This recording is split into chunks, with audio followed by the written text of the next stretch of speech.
Well, good morning, good afternoon, good evening to you, wherever you are. Leavers and believers, welcome to Leaving Hillsong Part 3 of Judgment Day. My name is Tanya and I am so happy that you have decided to join us for Part 3 of the transcripts from Judgment Day. The verdict delivered on the 17th of August this year in Sydney's Downing Centre Local Court regarding the outcome for the charge against former Hillsong pastor Brian Houston on concealing a serious indictable offence, that being his father's child sexual offences. If you haven't heard parts 1 and 2, make sure you do, because that'll give you the background. And we left off last time with the end of the background information, and we move now into legal directions and discernment, which is the title for the final conclusion of the judgment. This is simply a straightforward reading of the words of Magistrate Gareth Christophi, who presided over the trial and decided the verdict. Enormous thanks to Matthew Drapper for lending his most incredible vocals to make this all happen for us here at Leaving Hillsong. This is part 3 of Judgment Day. Legal directions. There are a number of directions of law that I must give myself in considering this case. The first is a forensic disadvantage direction. The accused is being prosecuted for events that took place over 20 years ago. A number of witnesses with the potential to give relevant evidence have passed away. This includes John Lewis and Ian Woods, two people integral to the way the Assemblies of God responded to Frank Houston's crimes. Ian Wood, it will be recalled, was responsible for supervising Frank Houston after his credentials were withdrawn. John Lewis, the then Vice President of the Assemblies of God, chaired the relevant National Executive Committee meetings in place of the accused and was a point of contact between the Assemblies of God and members of the affiliate churches if and when inquiries were made about Frank Houston. There were a number of other people who, whilst they were called to give evidence, could not recall events with any certainty. Keith Ainge, for example, could not recall who it was that provided the purported legal advice to the special meeting of the National Executive Committee at Sydney Airport in December 1999. As will be seen from the Crown's perspective, the person who provided that legal advice is of some importance to their case. As well, a number of documents are no longer available, but which could have been available and relevant to the case had there been no delay. These include some parts of Rose Hardingham's diaries, which have now been destroyed. It also includes bank records, which would presumably have been able to assist in determining how much Mr. Senstock was paid, when he was paid, and from which bank account the money had come from. Because of these issues concerning delay, I direct myself that before I could convict the accused, I must give the prosecution case careful scrutiny. In carrying out that scrutiny, I must bear in mind the matters I have just been referring to, the fact that the prosecution evidence has not been tested to the extent that it otherwise might have been, and the inability of the accused to bring forward potential evidence to challenge it or to support his own case. There are also a number of witnesses which the Crown did not call but could have called, and who might have been expected to give relevant evidence. These witnesses include Wayne Alcorn, Kevin Mudford, and Nabi Saleh. Mr. Saleh, for example, might be expected to shed light on the payment that was made to Brett Senstock, why it was paid, what was said when it was paid. The Crown adduced evidence of why these witnesses were not called. They had refused to provide statements. The direction I must give myself in relation to this issue is as follows. where a witness who might have been expected to be called and to give evidence on a matter that is not called by the prosecution. The question is not whether the tribunal of fact may properly reach conclusions about issues of fact, but whether, in the circumstances, it should entertain a reasonable doubt about the guilt of the accused. Finally, evidence was called in the hearing concerning the accused's good character. He has no criminal convictions, and Mr. Ange, a person who knew him well, considered him to be a person of honesty and integrity. That evidence was unchallenged. Good character evidence is relevant to my assessment of the honesty of the accused account, and I take this into consideration. Discernment. What was Brett Senstock's attitude towards going to the police? Mr. Senstock never made a report or any contact with the police about the sexual abuse he had suffered at the hands of Frank Houston. He did not do so as a child, and no one would have expected him to. He did not do so as an adult either, and the reasons why were explored in detail during his evidence. He did say at one point in his evidence that, quite frankly, it was just because I was paid for my silence, being a reference to the $10,000 that he was paid. He said, "I believed the money was for my silence, and I was keeping up my end of the bargain." He also said that around the time that he was confronted by Barbara Taylor and Kevin Mudford, he felt ashamed and embarrassed and was hoping that no more would come of it. He was not, he said, at the time of that meeting even considering going to the police or going to the civil courts. He said it had not occurred to him to do so, and that at least part of the reason for this was because he was embedded within the moral and spiritual control of the church, which felt, at least, did not support the idea of raising such matters with the secular courts. Mr. Senstock also said that he believed that he told Miss Taylor at some point that he felt upset and angry towards his mother. He felt that she had betrayed his trust by telling another person about the sexual abuse, something he had not authorized her to do, and something that had been so personal and sensitive. He described it as a hideous secret. He said he felt a deep sense of embarrassment and shame at the thought of the topic being made public or being discussed by others. He also said that he felt a sense of loss of control at the disclosure having been made. Diaries made by Miss Hardingham at the time revealed that Mr. Senstock let his mother know in no uncertain terms just how upset he was at her for breaching his trust in this way. Mr. Senstock agreed with the proposition that regardless of the money that had been paid, it was still true that he did not want what had happened to him to become a matter of public knowledge. That being the way, he felt he agreed that he did not wish for there to be any investigation involving police, or the secular authorities, or even the church.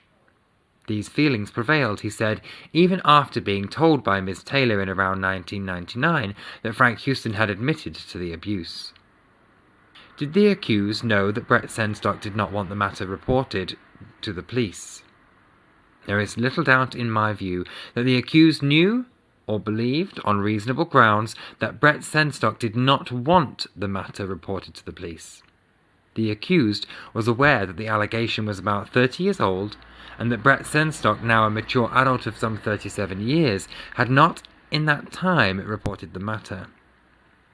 This fact alone would have strongly suggested to the accused that Mr. Senstock did not want a police investigation. The accused gave evidence that he knew from several sources that Mr. Senstock did not want the matter taken to the police. This included a conversation with Rose Hardingham, Mr. Senstock's mother.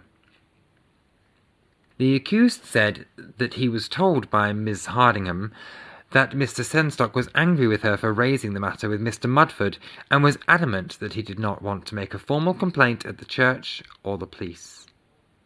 Given Miss Taylor gave evidence of being told in effect the same thing by Ms. Hardingham, the accused evidence on this point is entirely plausible.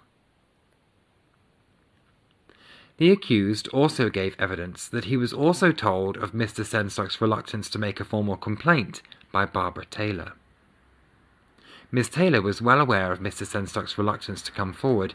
She had been engaged for some time with Mr. Senstock in an attempt to encourage him to do just that, but had not met with any success. While Miss Taylor had made it clear to Mr. Senstock that she wanted him to make a complaint to the church, not the secular authorities, the main difficulty she had faced with getting Mr. Senstock to make any complaint at all. So much is clear from the correspondence and notes that she kept and which are in evidence. Given these things were all known to Miss Taylor, it seems likely that she would have discussed them with the accused. She had no reason not to. The accused also gave evidence that he was told directly by Mr. Senstock himself that Mr. Senstock did not want to make a report to the police. As I said, this is a matter of contention because Mr. Senstock denies ever saying those words to the accused.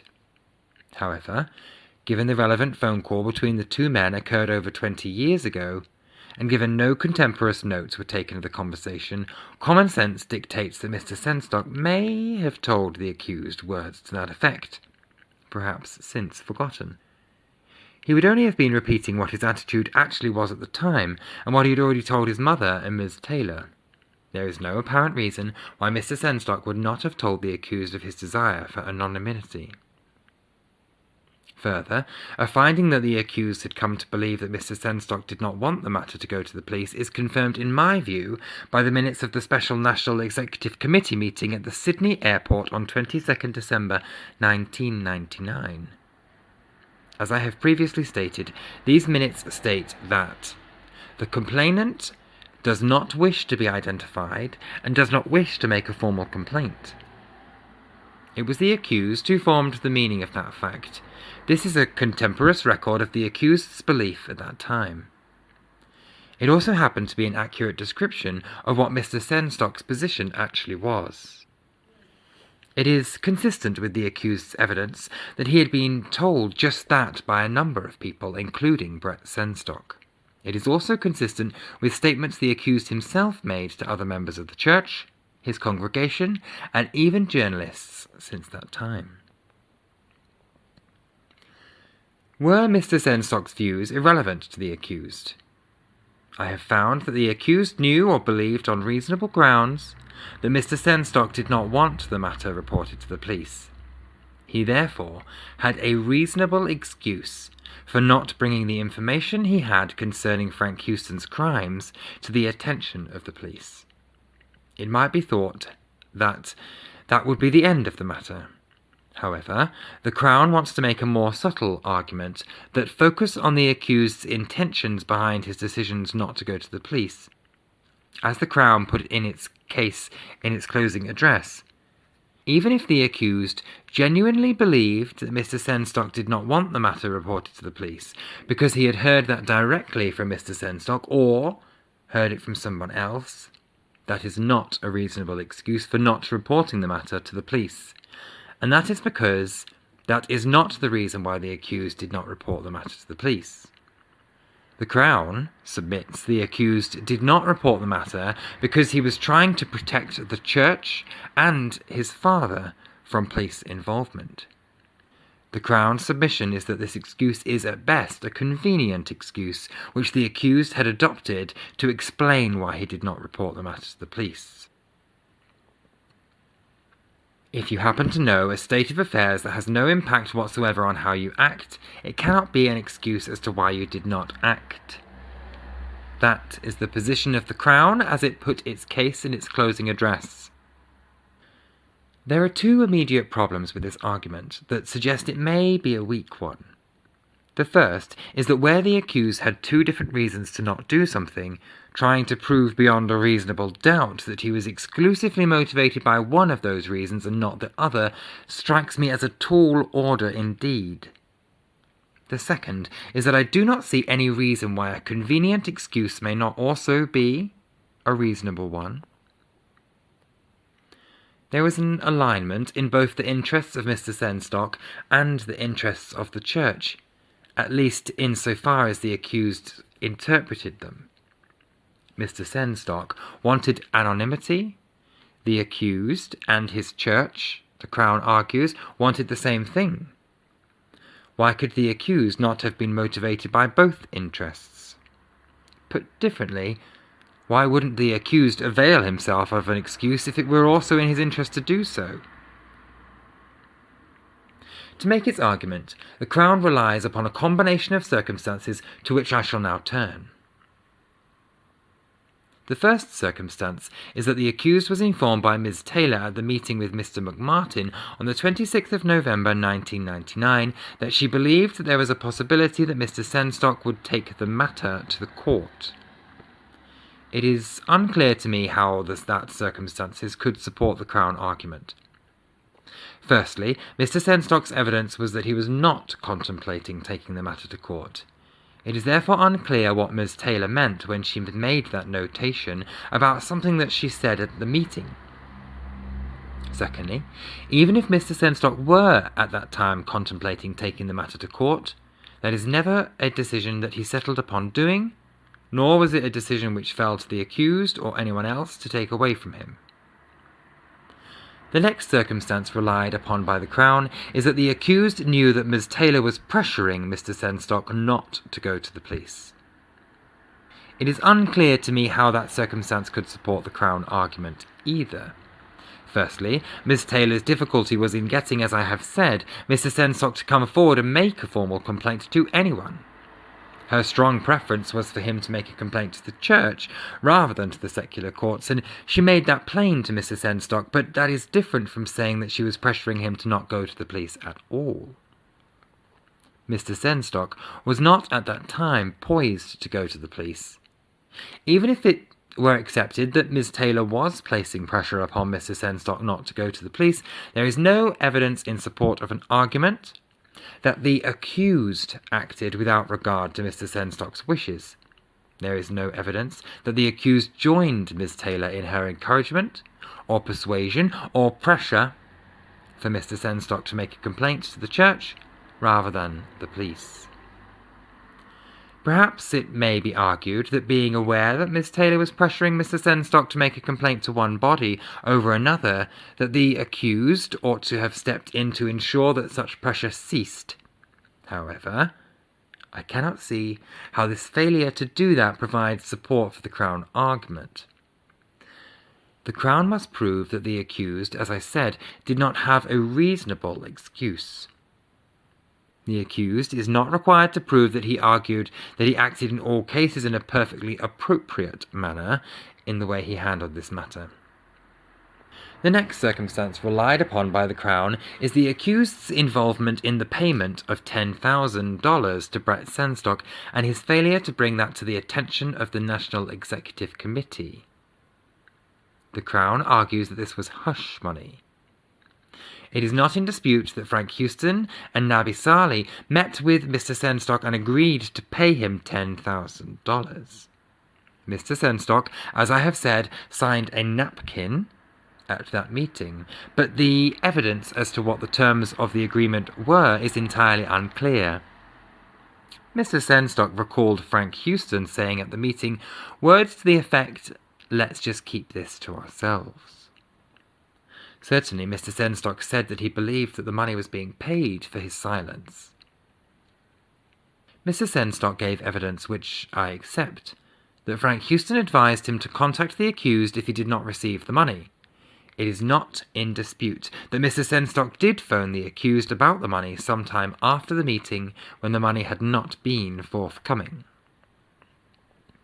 That contact ultimately facilitated the transfer of the money, albeit the accused denies being involved in the payment other than raising the issue with Nabi Saleh and or his mother.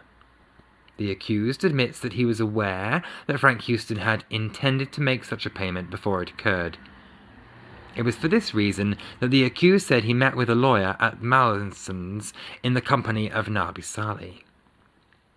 The purpose of that Mallison's meeting, according to the accused, as I have said, was to draft a document specifically to state that the money was not hush money and was not being paid by the church. That may be doubted, and evidence given by the accused on this topic was entirely unsatisfactory, in my view, Firstly, there was no explanation why the accused would go to the trouble of seeing a solicitor to draft such an important document, but neither keep a copy of the document himself nor make any inquiries later about whether the money was paid in accordance with that document. Secondly, why would the accused involve himself with the payment of money to Brett Senstock at all? Especially given the obvious conflict of interests and given the fact the National Executive Committee had by then, according to the accused, taken charge of the matter and that he had taken a back seat. Thirdly, why was it that the accused failed to inform the National Executive Committee that this money had been paid and that he had involved himself in the payment? Quite clearly it was wrong for the accused, the President of the Assemblies of God, to be involving himself at any level in the extra-curial payments to the victim of a child sexual abuse offence, where the perpetrator was a minister of an Assemblies of God church, not to mention the father of the accused. However, I cannot be satisfied that the payment of this money was an attempt to silence Mr. Senstock, as opposed to some kind of informal form of financial compensation. Mr. Senstock, on his own evidence, states that he was not at that time contemplating going to the police. He did not need to be silenced. He said that, notwithstanding the payment of this money, he did not want the matter to become a matter of public knowledge. The next circumstance relied upon by the Crown is said to be the existence of what the Crown described as a culture in the Church and of its members to protect the Church from scandal. The Crown argued that in the culture of the Church, the accused knew that none of these others, all the faithful Church people, all his subordinates, would report this to the police. The Crown argued this culture allowed him to not only make disclosures of his father's criminal offending to other members of the Church, but to place himself as the only conduit of information between the National Executive Committee and Mr. Senstock, and allowed him to exclude Ms. Taylor from any further involvement. I am not of the view that this assists the Crown argument. Firstly, there is no evidence that there was such a culture within the Assemblies of God or its many churches. The Crown argues that because nobody within the Assemblies of God church who heard about Frank Houston's offending ever made a report to the police, then it must follow that there existed a culture of cover-up within the church or churches. I find this argument unpersuasive because it is circular. Secondly, the evidence is that at this time, allegations of child sexual abuse against ministers within the Assemblies of God was virtually unheard of. That being the case, it seems most unlikely that any culture could develop around something that did not exist. Thirdly, the Assemblies of God was a collection of independent churches, as I have said, stretching right across Australia. The National Executive Committee consisted of very senior and experienced pastors, each coming from their own churches with their own traditions and each having their own expectations. Evidence was adduced at the hearing that the members of the National Executive Committee were not yes-men. Submission that was adduced could depend upon the National Executive Committee members to respond in any predictable way that may align with its own interests is not supported by the evidence. Fourthly, the evidence is that at the relevant National Executive Committee meetings, the accused was not involved in any decisions that were made about how to handle the issue. It was not the accused who was allocated himself to the task of speaking to Mr. Senstock. Fifthly, there is no evidence that the accused took any step to exclude Miss Taylor from any further involvement in the matter. Once the matter had been escalated to the National Executive Committee, Miss Taylor was satisfied that her job had been done. Perhaps it might be said that the accused should have made a better effort to keep Miss Taylor informed. However, when she did make an inquiry, he promptly made contact with her and informed her that the matter had been taken to the National Executive Committee. The next circumstance relied upon by the Crown is that the accused, it is submitted, deliberately lied to the National Executive Committee at the Sydney Airport meeting in December 1999 by informing them that he had received to the effect they were not obliged to report the matter to the police. This was done, according to the accused, to ensure that no one on the National Executive Committee would report the matters to the police. This is evidence, the Crown argues, of the accused acting with complete disregard to the wishes of Mr. Sengstock. At first instance, I note that this argument is consistent with the previous argument that the Crown had made to the effect that the accused could be assured, because of a culture within the Church, that the members of the National Executive Committee would not make a disclosure to the police. Further, in my view, the evidence does not support the making of a finding that it was the accused who conveyed the legal advice to the meeting. The minutes do not nominate who it was, or in what circumstances the legal advice had been sought. The accused denies it was him. Mr. Ange could not recall who it was. At least one other person, Wayne Alcorn, was aware of Mr. Sengstock's allegations well before the meeting. It is conceivable that Mr. Alcorn had obtained the legal advice, but Mr. Alcorn was not called to give evidence to confirm or deny this. The balance of the National Executive Committee members who attended that meeting were not witnesses in the Crown case. The next circumstance relied upon by the Crown is the use of what was described as sanitised language, employed by the accused when speaking of his father offending during public sermons. I have referred to this evidence in the body of my judgment. The Crown argues that the accused did not make it explicit enough that Frank Houston was a paedophile. The conclusion, says the Crown, is that this was a cover-up. In my view, this is another weak argument. Firstly, by the time the accused was referring to this matter in his congregation in public sermons, the evidence is that he had told many people, at various levels of the Assemblies of God and within his own church, of exactly what his father had done. Whilst the accused may have been euphemistic at times when speaking to large gatherings of thousands of people, it would have been perfectly obvious to anyone what he was talking about. Anyone who was left wondering needed only to ask around to obtain the details about what the accused was referring to. Secondly, the obvious conclusion to draw from the fact that the accused was speaking of the issue publicly to his congregation, speaking to those watching the television broadcasts of these sermons around the world, and speaking to journalists, is that he wanted people to know about it. That is the very opposite of a cover-up. Speaking more generally in making its argument, the Crown has identified circumstances which, it says, supports the finding that the accused was not acting with the interests of Mr. Sengstock in mind when he did not report the matter to the police.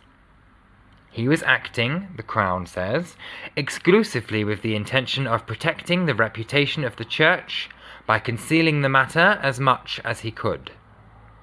However, in my view, the Crown, in making their argument, ignores other circumstances which, it may readily be argued, point in the other direction.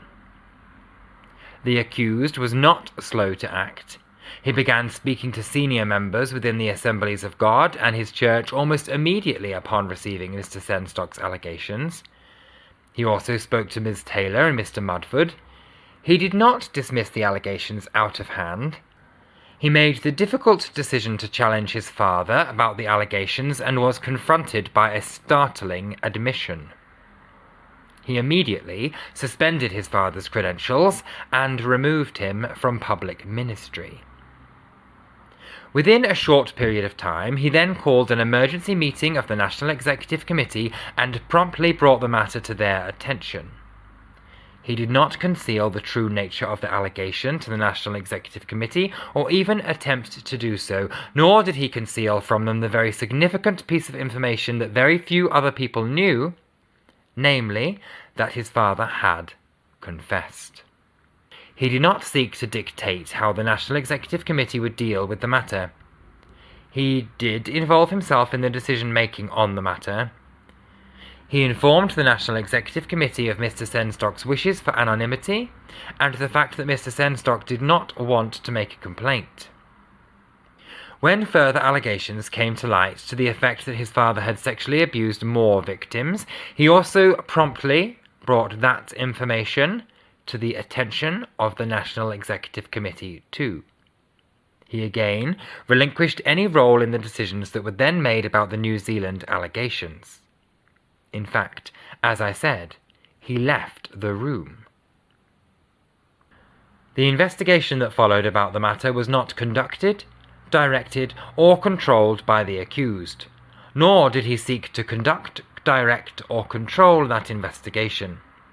He allowed the National Executive Committee to act as it saw fit. Ultimately, he spoke widely and freely about these matters in public settings. None of these circumstances are consistent, in my view, with a cover-up. Any allegation of a cover-up must assess all of the relevant circumstances, not just some of them.